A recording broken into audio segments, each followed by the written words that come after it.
Hey everybody, welcome to MuscleTech Uncensored. Today we have MuscleTech's longest tenured athlete.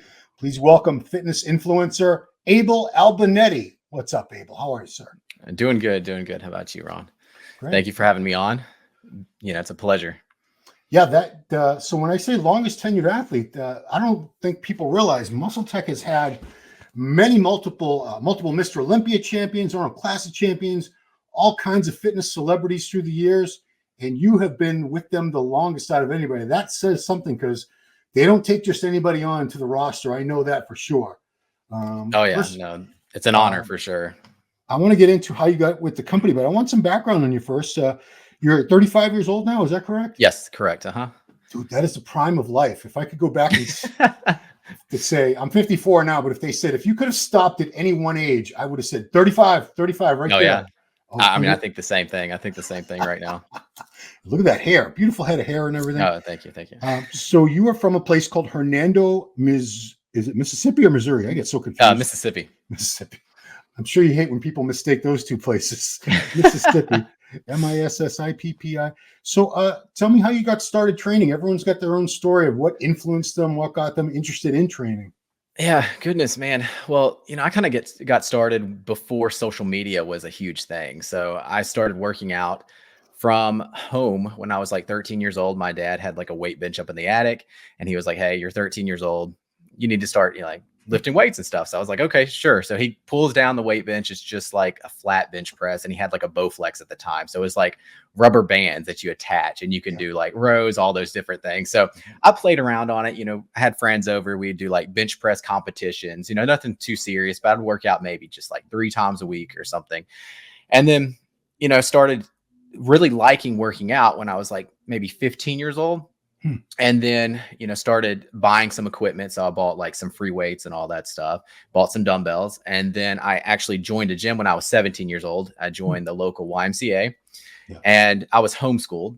So when most kids would be playing a sport, football, baseball, I couldn't do all that because I was homeschooled. So what I would do my school, and then I would go work out, and then I'd have a part-time job. So I would do that every single day. I'd work out every day, but 1 day a week. So I would do that all the time. And so from 17, I would say until 20, I started seriously like dieting and really watching what I was eating, trying to, gain as much muscle as possible during that time. So I would say that's probably where I made, a significant amount of gains during that time. And I was like, man, I want to start, looking into doing something, because I wasn't really sure exactly what I wanted to do in the industry, because like I was saying, that was before social media was a big thing whatsoever. So when I looked up fitness, influencers and fitness modeling, I found people like Greg Plitt at the time. Rob Riches was another one that was big on YouTube, and he would post videos. And I was like, that's kind of like the physique that I kind of wanted to have. I really liked the Jay Cutler's, the blessing, like blessing of whatever it was, like his look and stuff, like the huge look. But I knew that I didn't personally want to look like that. That was never a goal of mine to be that big, but I wanted to be more of like what you'd see on a fitness cover magazine and stuff, someone that had muscle, but had, like a good 6-pack abs and all that stuff. So from there, when I was, I think 20 years old, I had someone at the gym that had an agency, a modeling agency. And he was like, "Hey, you got to come by the studio. You got to start modeling for me. You got to start doing all these things." I was like, no. I pushed him off. And finally I was like, sure. So from there, he got me to do like runway stuff from Macy's, Dillard's, all that stuff. So I started doing like more modeling. I was like, okay, this is, kind of cool. I would like to, look into doing this more. And then I did some clothing lines for some different companies, and it was more like, teenage, because I looked really young for my age. Even though I was like 20, 21, I looked like I was in my teens.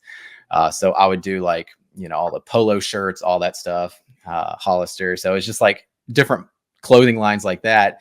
And at the time I was getting too big. Like I remember this one particular shoot, they flew me out.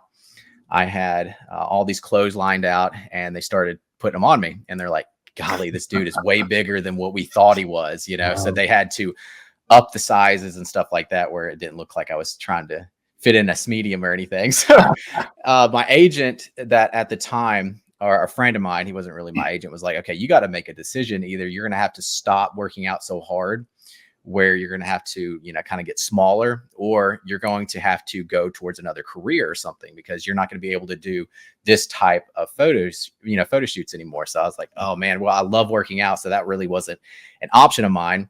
So, it kind of went from there. So I kind of switched over, went into New York, kind of trying to do like the whole fitness modeling type thing.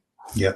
And so it kind of switched from doing more modeling to fitness, and I just continued working out. And then, the rest, what you would say, is history, trying to get in the fitness world. So you're pretty humble. You forgot to mention Tommy Hilfiger, pretty major fashion brand, man. I mean, you modeled for Tommy Hilfiger. I'm just curious, like, how tall are you, and what was like around the weight where you started getting too big, where they said, no, this isn't going to work anymore if you're going to model for normal people? Man, I don't really remember the weight that I was. I think I was maybe only like 165, 170, somewhere in there. But I've always been like the leaner type. Like, it took me so long to actually put on weight. So I've always had like abs and stuff like that. So that was never, I was a very hard gainer. Yeah. So when I say I was 160, 170, I was pretty lean at that weight. So, I was bigger than what most people would think, being at that weight cap or whatever. So for like teenage clothing, polo shirts and all that stuff, that was pretty big back then, where they didn't want me being that big. So yeah. Because I remember Hollister, my daughter used to work when she was in high school at a retail Hollister store, and they would have a couple times a year, they would have like just male models, young kids, stand out there shirtless to get standing into the store. Right. I never did any of that. So I was never one of those boys that would stand out there trying to draw people in and stuff. Man, you didn't have to. So I saw that you started competing at a fairly young age. What was the impetus for that? Did like people start urging you to do it? Like, man, you do great at it. Or did you start seeing things online? There was online at this point, magazines, right. Anything that really spoke to you as far as I like that look. I'd really like to try that. Well, it was the men's physique category that popped up. It was brand new when I was just getting into the industry. I believe it popped up in 2011. And so I went to my very first fitness expo back, I think 2010. So I won a contest. It was some random contest that I entered. And this company, it was Metrics at the time, or Metrics still, but I did a contest, posted my photos, and won the contest. So they flew me out, which was awesome, because I got to work with Greg Plitt, which was a big dream of mine, because he was my, biggest, role model for years up until that point. So I got to work with him, which was amazing. So I kind of got that itch to start competing, but of course I knew I was not big enough. I was like, there's no way I'm going to be doing bodybuilding. And, classic physique wasn't a thing. So it was literally, if you didn't do bodybuilding, there was not another category for anyone that was smaller like myself to do. And so I was like, well, I'm not going to do that. But then in 2011, I believe they announced men's physique. And then I started looking into that. And back then, men's physique is not what it is today whatsoever. I mean, now I still get, even the size I put on now, I get destroyed by people 20 pounds heavier than me. But anyways, that's another story. Yeah. But I was like looking into them. They look like normal dudes, like fitness models that I would want to look like. And I was like, hey, I got a physique that could compete on men's physique. So I went and entered my first contest.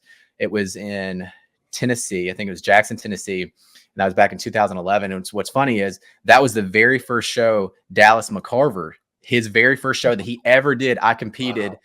Not against him, because he was open bodybuilding, but I saw him there, and he was 18 years old. And I was like, golly, that dude, looking at him, they were telling me he was 18. And I was like, there's no way this guy is 18. Like, I did not believe it until talking to him, and he was actually 18. But anyway, so that was my very first show as well that he did. So I went in there, and I believe I won my very first show, which was just like a normal NPC show. So it wasn't like anything huge or anything. So I was like, well, this is pretty fun. I like getting into shape. I like competing. And, it was like the perfect category for me at the time. So I was like, okay. So I did another show that was local, and ended up, winning that show. And then I was like, hey, I'm going to go try to do nationals. So I competed in, I believe, since like 2012 into like 2015 is when I think I stopped my last like national show, but I competed in, I believe, like six shows, trying to get my pro card, because each time I would get closer and closer. I always placed in the top 10, but then I still remember this. It was like, it wasn't even 2015. It might have been 2013 was my last one. They run together because I've done so many different ones. But anyways, I went in there and placed one place off of getting my pro card. So I was like, okay, this is the time. Next year, I'm getting my pro card. Like, I'm getting it. There's no way I'm not. So the next year, I went in and competed, and then I got like, I think 7th. So I went from like 2nd place, about to get the pro card, to 7th place. And at that point, that's when men's physique completely shifted, where my physique was tiny. And I was like, what on earth happened? Like during that, like it was a 1-year span. I think it was 2013 to 14, I believe. Yeah. And it went from being the beach look to bodybuilders and board shorts. Yeah. And the last show that I did that I believe like I placed 2nd, and it was Jeff Side got his pro card during that same show. So I watched him compete and did it, got his pro card and stuff. And that was the last year before they started getting, massive. And I was like, well, looking at what men's physique is now, there's no way I'm going to be able to compete against them and place well, because I just didn't want to compete if I weren't, going for the top. It's not fun to me at that point where you're not even placing, because the guys are just, it's a different ball game, So I was like, I'm not willing to do that. So then I stopped competing on the national stage until, I guess 2 years ago was the last, like the most recent one I did. It was Pittsburgh Pro, or not the Pittsburgh Pro, but it was a Pittsburgh show. It was the NPC that I was going for my pro card there. And so I did that show 2 years ago. And I placed 6th place in that, which was a good placing. But at the same time, I was like, it's not my pro card or anything like that. And then I was at the same spot where I went up there, and a lot of people told me that was the wrong show to be at, because particularly like the judging is different in every single show. Like some judges like bigger guys at some show, and other shows they like more of like the fitness model look. So apparently the Pittsburgh show was not my show, because they were like, oh yeah, they go for all the bigger guys, because the guys that won in that show 2 years ago, I mean, it was incredible how much more muscle they had. It was like when I was backstage, I'm not even kidding. I was like, I'm going to win this show. Like, I'm going to win this show, because I was just more lean, I was leaner, and I had more of like a aesthetic, look to me, where it wasn't so bodybuilder. I'm not being cocky or anything, but they just had more of a bodybuilder look. And I was like, I was like, man, I'm confident, like I'm going to win this show. And then I came out in 6th place. It's like, God, but they were like 20 pounds heavier than me, at least, everyone that, plays. So I'm thinking about competing again sometime later on this year and stuff. I'm really not sure right now. It's just one of those things that, even though it doesn't, like, I don't get paid doing it or anything, it's not really helping me, but it's fun to do. Like, I just have that competitive mindset, and I love competing, and I love getting in the best shape, that I can be in. And competing to me is like that avenue of trying to get as shredded as possible. Like, it's another motivation. It's one thing to get shredded for a photo shoot, which I'm used to doing, but you can get so much more peeled having that mindset that you're going to be on stage, and there's not going to be any touch-ups. There's not going to be anything. That is you 100%, your hard work put in, and that's what you're seeing up on stage. So, it's something that I might be doing later on this year. And I've thought about competing, I've never done a natural show, but I've thought about kind of switching over to a natural, doing like one show that is still NPC, because there's only like one NPC show that has drug tested in the US right now. It's like the Ben Weeder or something. I was thinking about doing that one because I am natural, but one of those things that other natural organizations are great, but I don't think it's not something that's huge, and it's not going to help me out whatsoever. If you're a pro, I mean, I'm not trying to diss anyone that's, a natural pro, but the eyes aren't what they are on an NPC or IFBB. If you're a pro in a natural show, people don't know your name. I mean, seriously, it's just the way it is. It's just not like, I don't know, the organization and the natural organizations don't have like the Olympia name or the IFBB name. So for me, that's not really something that I'm striving to be a part of, because it's not going to help me out much. I could be like, oh yeah, I'm a natural pro, and they'd be like, who the heck are you? They don't, no one cares really, honestly. True. Yeah. I mean, I'm not trying to suck up to the NPC or the IFBB, but it's true. Those are the top organizations. Those are the ones that people recognize. They have the most validity in the eyes of most people. But a couple things that might be steering you back toward the stage, even in the non-tested men's physique, they did announce that there would be weight caps, I believe only for the pros. So the Yeah. pros, because they were getting huge. I mean, I've stood next to some of these Olympia level guys, and they're massive. 250 ripped, but they still have these dainty little waists. I don't know how.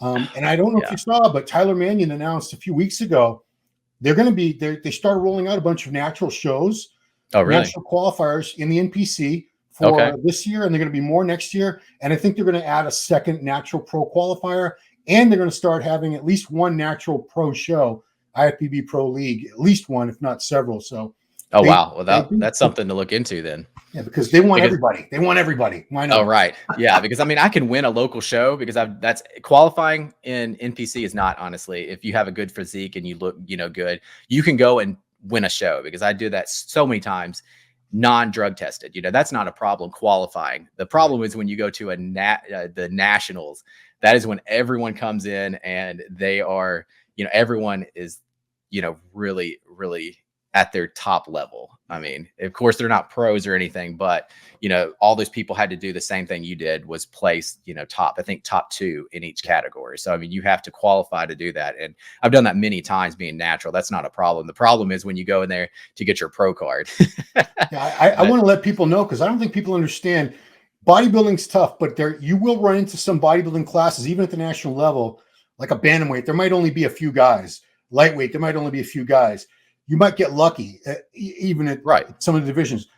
Men's physique, you're never going to run into a class with 5 guys. Never, ever. At the national level, we're talking 25 minimum. I've seen guys, 60, 70 guys in it, and especially when you get into that like C class with the 5'8", 5'9" height. Oh yeah, that's where I'm at. And every class that I go to, every show that I go to, I mean, the one I won, the local show that I did to qualify for it, I mean, even that was a small show and I had 20 something guys on stage, and bodybuilders, you would have like the bodybuilders my height, and they only had like 3 competitors, 2 competitors. So every single person is getting a trophy and they're qualifying.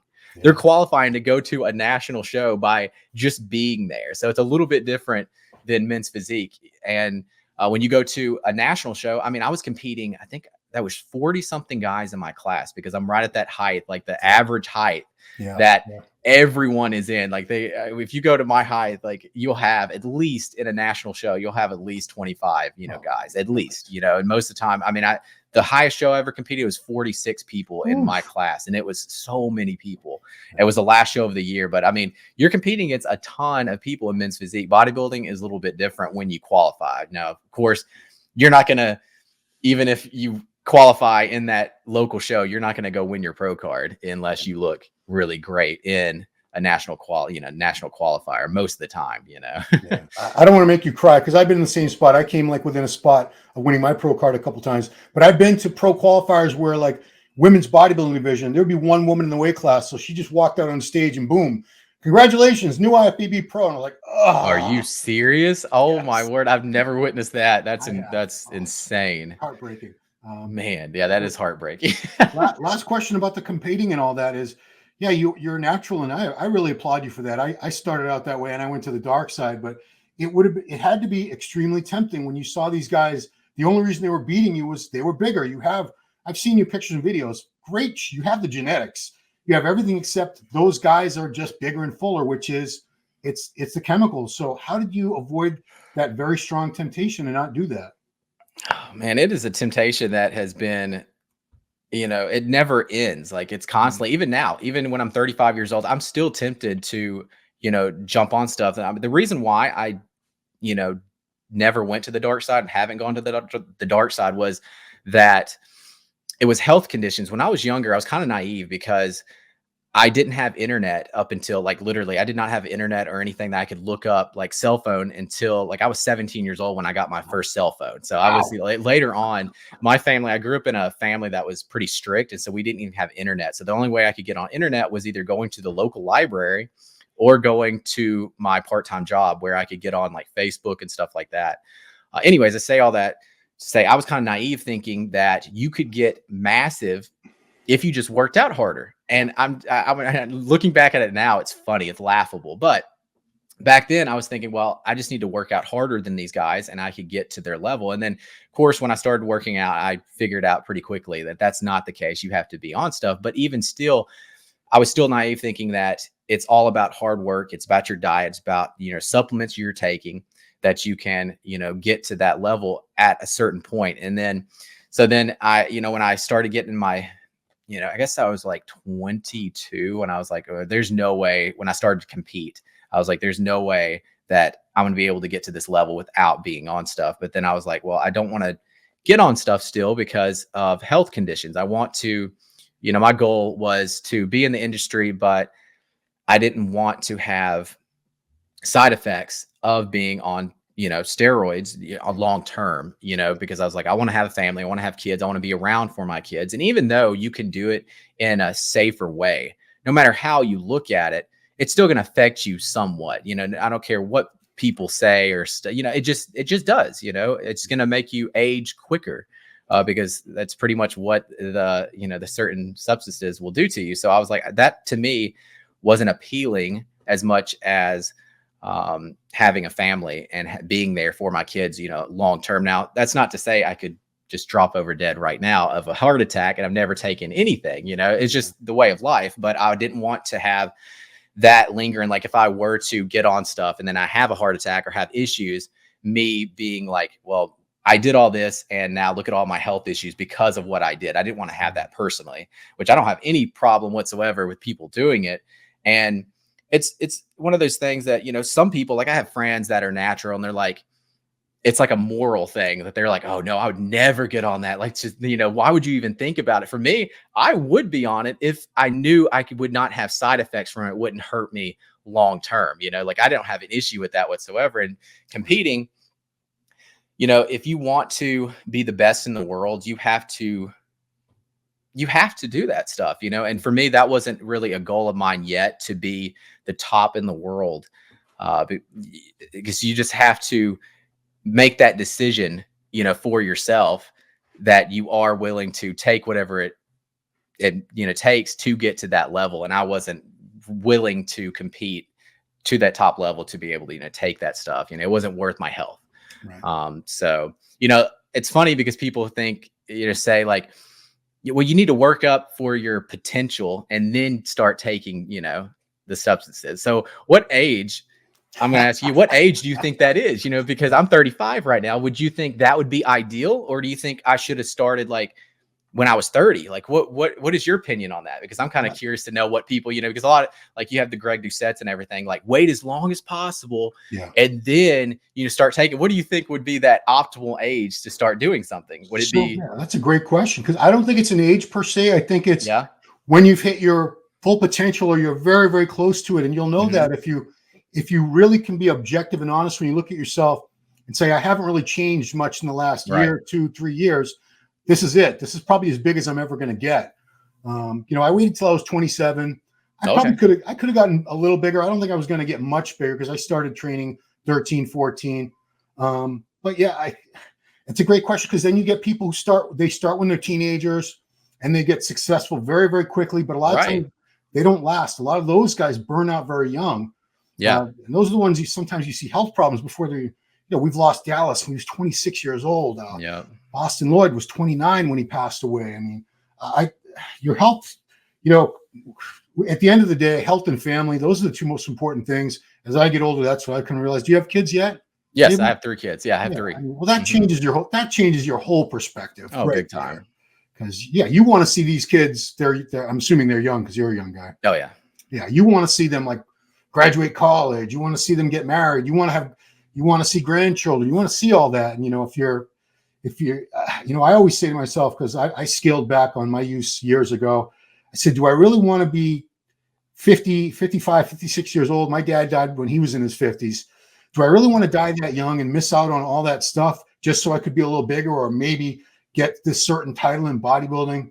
No, right. At the end of the day, I mean, I think someone like you is doing it the best way. Plus, my son's 24 and he's natural. And I'm keeping him natural for as long as humanly possible. But I say one thing about it is you own those gains. The way you look now, Abel, you don't have to worry. When you go on and off, you cycle on and off, which you should cycle off if you're on. It's idiotic to stay on all the time. You lose size, you lose strength. It's so depressing. Whereas you stay looking like this, certain level of strength, certain level of size, you look great all the time. And you don't have to like hide away parts of the year and have baggy clothes on. And, You know, I Right. Oh yeah. I'm completely understand. And on top of that, for me, it's like not being on, substances and, all that stuff is like one of those things you don't have to factor into your everyday life. And yes, for me, if I were to jump on stuff, I would have to do so much research beforehand. And you have to worry about that. You have to worry about, or you should worry about, what it's doing to you long term. What's the least amount of stuff that you can take with the least amount of side effects. yeah, And that's something that I haven't had to mess with ever, so far. So for me, it's all about training, nutrition, supplements, and recovery.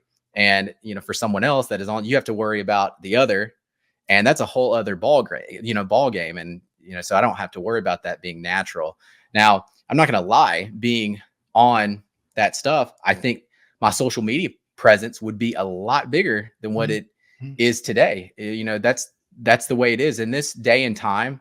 Teenagers want to see progress just like that. They want to see the Sam Suliks. They want to see these young kids that's 21 years old, 22 trend years. twins. My God. Yes. What are they? 22 years old, 20 Yeah, years? I don't even know. yeah, And these people are just mass freaks lifting incredible weight, being super young. And they, teenagers want to look like them, and they're willing to follow that. And so I do believe if I were to get on stuff, definitely my social media would skyrocket, so much more. So that is tempting on itself, not only to look better and not only to compete against guys that are beating me right now and being competitive, but on top of that, being more, having more followers, more followers is going to equal more money, so that's yeah, tempting as yeah, well, so it's like one of those things that you have to constantly remind yourself, is it worth it in the long run, yeah. with your health and stuff. So yeah, Well, it's very tempting. It's still tempting to this day because I'm like, okay, I'm 35. I pretty much have gained as much size or very close to being the max I can build being naturally. I don't know if, I might be able to do a little bit more weight, yeah, maybe if that, maybe total 5 more pounds, period, yeah. before I start declining. So it is tempting. It is very tempting even to this day because I'm like, I could, just get on a little something and I would see probably a lot of Oh yeah, size just from getting on a little something because I've never done anything. So I'm not even on TRT or anything yet, but I'm not saying I'll never will, when my body starts needing it, who knows, I right. really don't know, but I'm one of those people that's that is, like trying to tell people, that I do it naturally. The only reason for the young people to know you can get a physique like mine being natural, it just takes a lot longer than what the Sam Suliks and the Trend Twins are, making it out to be because they're so popular, so young.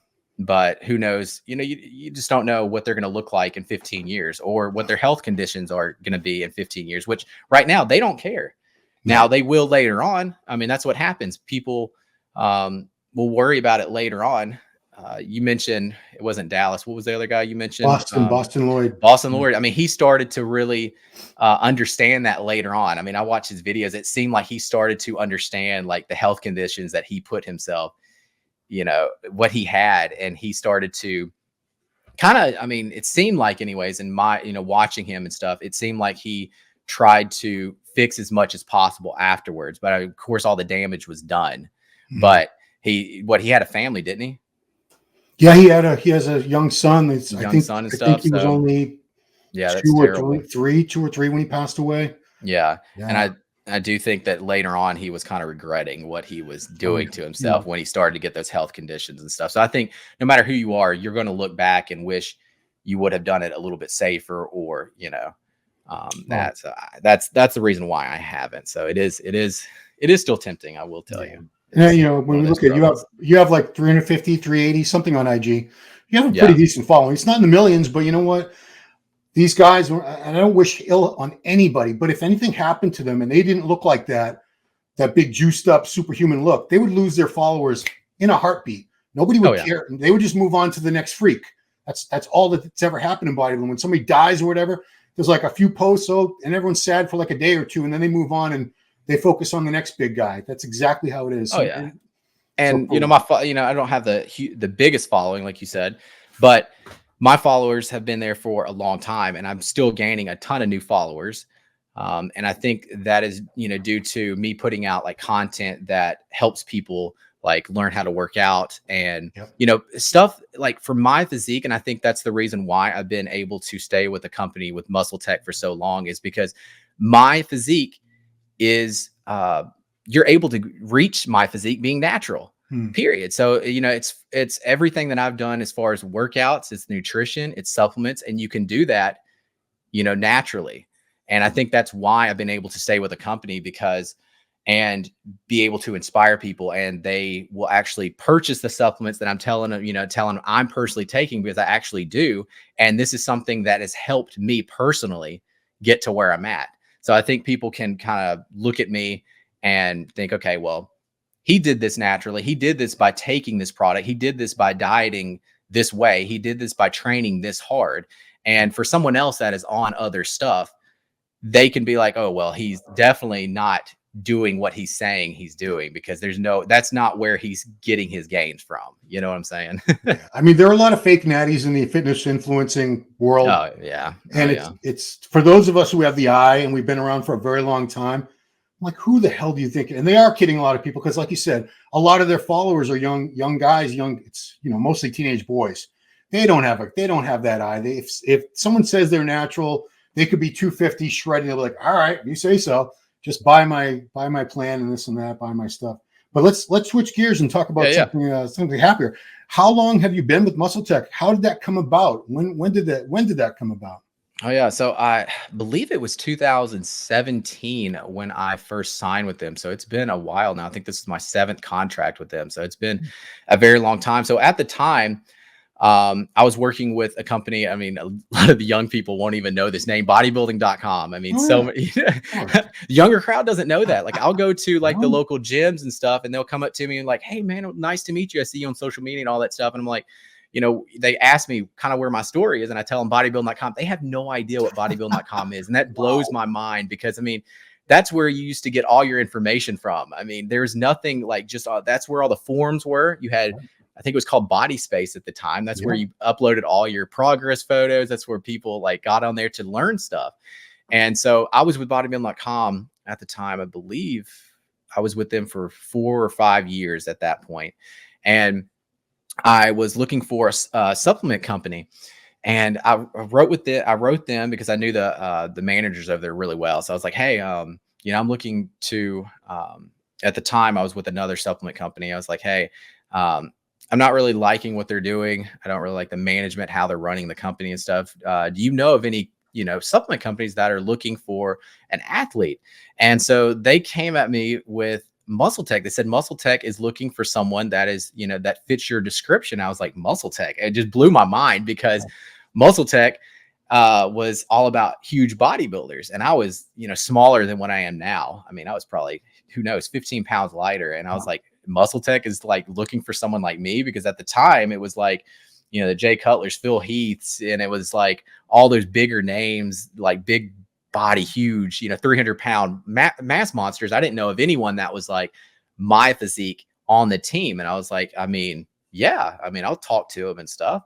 And so got in contact with them. We started emailing, and the manager that was over there at MuscleTech at the time was like, hey, we definitely want you on the team. You're going to, be a big part of the team. So come out, let's talk about the contracts and stuff. Let's fly you out to Toronto, and we'll do photo shoots and stuff like that. So I was like, man, they're more than just like, the money. It was like they're wanting to get me involved more. And that's what I was looking for. I was wanting a company that I could travel with. That was my main thing. I was wanting to, see the world and stuff, because I was following like Steve Cook at the time, and he was with Optimum, and they traveled around the world. They went all over the place. I was like, I want to find a big company like MuscleTech that can do that, because smaller companies, of course, aren't going to do that. And so I was like, well, yeah, I mean, if you're looking for someone, like me, for sure. So anyway, signed with them. And then from there, I mean, I traveled all over the world with MuscleTech, which I've been very, very blessed over the years. And it's been a lot of different, I don't know what you would call like sections of MuscleTech. They went from bodybuilder to more of like mainstream fitness model, mainstream. They went with celebrities, and then it went from like the Tough Mudders, and now it's kind of like going back to the bodybuilding realm and stuff when they, you know, sign blessing and stuff, which is cool to see. So it's just like, you know, just cycles and stuff. It's awesome. But I've been around that whole time because I think more of that obtainable physique. You know, I've never been like that freak mass monster, you know. So I mean, it's been awesome being with MuscleTech because I've been to China, I think like, I don't know, 4 or 5 times, Sweden, Dubai, Germany. I'm trying to think of anywhere else. It's just been all over the place. It's been amazing. So definitely a company that I was so thrilled to be with because that was the very first product that I ever bought. My dad took me to a GNC and he was like talking to the person up there. He was like, okay, he wants to put on muscle because I was always super skinny. And the guy was like, oh, you know, MuscleTech is the company that you want to buy. This is where you're going to see the most gain. And so I bought that first, I think it was Halo, which was like a creatine product, and then bought some protein from them. And I was like, okay, cool. So ever since then, I had like MuscleTech products on the pedestal of like being the top supplements. I was like, okay, anytime that I wanted to, you know, see the most gains and stuff, I would always buy like MuscleTech products, save up because I was a teenager, so I didn't have much money, but I would save up and then go buy all the MuscleTech stuff. So when they were like saying that they were looking for someone, I was so thrilled. I'm going to tell you, I was like, oh my gosh, like that would be incredible to be a part of that team. Yeah. I mean, like I said, they've had everybody on. They even had Henry Cavill. They had Superman a few years ago.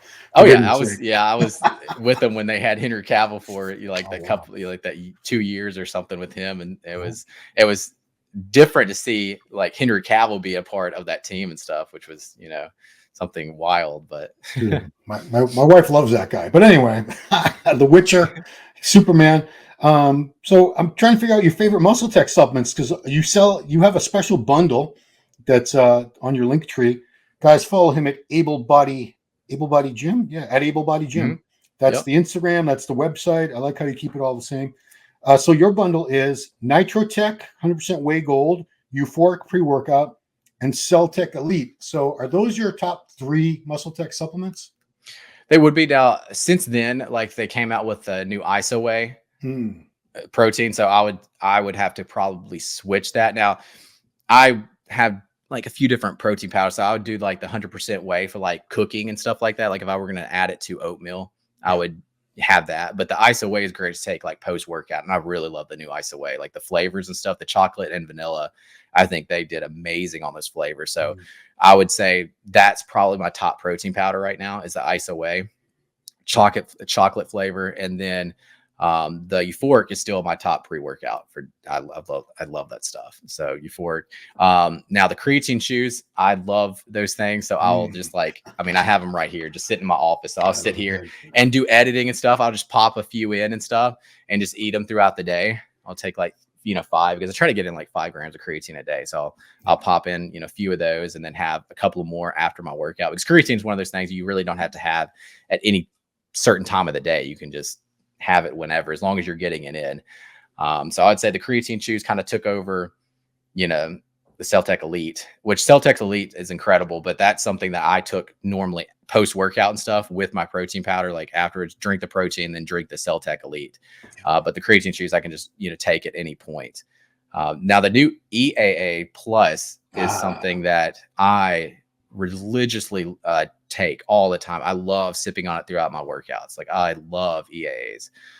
So that product is not on that list, but that's definitely something that I would look into if, you're looking for hydration and recovery and stuff like that. And it tastes amazing. So it's going to help you get in more, water, because a lot of people are like, oh, how do you drink so much water? Because I'll drink so much. Like I'd go through probably a gallon of water throughout my workouts. Wow. And yeah, like literally a gallon. And then I'll have like, a protein shaker filled with EAs, and I'll sip on that too, throughout my workouts. So I drink a ton. But yeah, so those are definitely my top supplements that I'm on right now. So for the EAAs, are you a fruit punch fan or grape? Which one? Oh, man, the grape I think is like I think that's my favorite, but the fruit punch, because I'm not a really big fruit punch flavor type of guy. Like I don't seek, like if I see that, I'm not going to go buy it normally, but that fruit punch is like a little bit different. I love that fruit punch. Like I think that's the best fruit punch I've ever had in any product. I'm not going to lie. So I would say it's a very close second, but grape I think is better. Right on. In my opinion. I want people to check out your YouTube channel. It's your name, Abel Yeah. Albonetti. You have a lot of instructional stuff on there, really good content. My favorite video that I've seen so far of the ones I was flipping through was the one where you did a day in the life of Sam Sulek, where you Oh had gosh, the yeah. wig, the hat, and you tried to eat. You duplicated his diet exactly, and I could see your stomach turning from eating Oh all that yeah. grease and sugar. And I mean, I was getting sick watching it. I don't know how the kid does it. I don't know how he does it. I guess just being young and having that metabolism that he does. But I mean, even though like I could eat that much volume and stuff, you just don't feel good. Like I was like, I did not like the feeling of like going to work out on a half gallon of chocolate milk and stuff. Just did. I felt terrible. And I was like, I mean, yeah, you're getting in the calories, but at the same time, it was like hindering my workouts. It was so like, I'm like, I don't know how he does that on a daily basis whatsoever. So he has to have like incredible fast metabolism where he is like pumping through that stuff and it like digests way better than what I can personally, because I could not work. Like I could eat that much. Yeah. But as far as like feeling good, you just feel horrible. I just couldn't do it. Could not do it long term. I did it for that one day and I was like, I got to go back to more like a basic bodybuilder type style. I'll have like one cheat meal a week and that's basically it that I can do without feeling horrible, because I like to eat and all my nutrition and stuff like that where I feel good. Like my workouts, I'm eating to kind of fuel my workouts. So yeah, I eat like, pizza once a week or something like that. And I'll eat like seasoned stuff, but I'm normally eating more, what would you say? Like less processed foods for sure. Like more chicken and more like plain rice and salads and stuff like that, where I don't feel so bad, because I don't know how he does it. I mean, that video will just show you straight up how bad. Oh, you were like, of a I diet could it was. see you Yeah. were just like, you didn't even want to work out. You're on the way to the gym and you were just eating like giant bucket of cereal. And you're like, Oh yeah. I mean, literally you almost ate a box of cereal, like pre-workout. It's just like, you just can't do that. You just cannot do that. Well, I mean, honestly, people don't realize every fitness influencer, whether they want to be a role model or not, they are a role model, because it's monkey see, monkey do world that we live in. People are going to do exactly what they see their favorite guy or girl on Instagram or YouTube or TikTok doing. So I'd rather see somebody using good form and eating healthy food than throwing around a bunch of weight where you could tear things and eating, Five Guys for your post-workout meal and stuff like that. So I commend you, man. I'm not trying to give you an award or anything, but I'm more impressed by someone that leads by example, doing things the right way. Right. And I mean, like kids like seeing that, Sam Sulek eating all that stuff because they want to do that themselves. But realistically, he's not going to be able to do that long term. There's no way. And you're not going to tell me that eating all that food that he has and all that stuff is going to be as good. Now, yeah, I think calories in versus calories out, of course, is the thing. But as far as feeling good and getting the most benefit from, eating and stuff, it's not going to be the way he's doing it. That's not the most optimal way whatsoever. I don't care what you say or, what calories in versus calories out. But as far as feeling good and being able to work out optimally, you don't need to eat like that. You just don't. And kids like to see that because they want to eat like that. Sure. They want to go to Five Guys. They want to go eat, donuts all day long. They don't want to put in the hard work. So that's 15-year-old kid wants to cook up 30 chicken breasts at a time. And, exactly.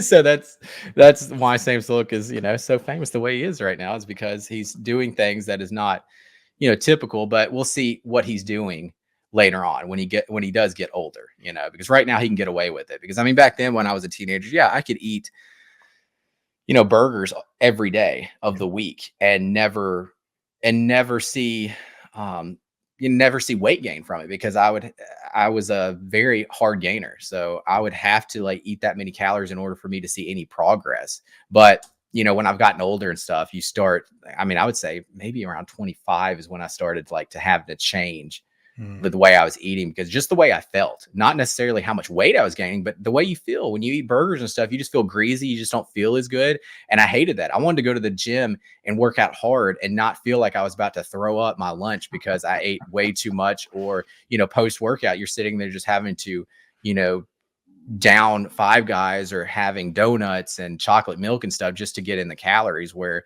you just feel gross, like it would be so much better for him if he was eating, better foods and stuff like that. So 100%. Well, I'd rather see people follow you than Sam Sulek. So let's see if we can make that happen, guys. Yeah. Abel is online. He's on Instagram at Abel Body Gym. He's on YouTube at Abel Albonetti. And he has a website, abelbodygym.com. We're going to have all those in the description. Online coaching. He is available. He can help you do things the right way.